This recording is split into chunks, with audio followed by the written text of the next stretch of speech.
עם ישראל נמצא בשיעבוד נוראי. שיעבוד מצרים. השם אומר למשה, זהו, הגיעה הגאולה, מה יכול להיות רגע יותר מרומם? וואו. ואז השם אומר לו, ונתתי אתכן העם הזה בעיני מצרים. מה יש לעם ישראל? מה זה כל כך חשוב שימצאו חן בעיני מצרים האלה? מה זה מעניין?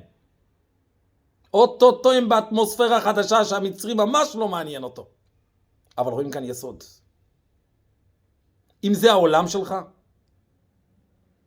זה המציאות שלך, אל תחפש הצלחות באטמוספירות חדשות. בתוך העולם שלך אתה צריך למצוא גאולה. העולם שלך זה המצרי, שם תמצא גאולה. אחד הגלויות, וזה פסגת הגלות, שבן אדם מחפש את הגאולה בעולמות אחרים. אז בעצם מה שקורה איתו זה הכל גלות, כי הרי בעולם אחר יש גאולה. לא. בתוך החיים, בתוך העולם שלך, איפה שאתה לא נמצא.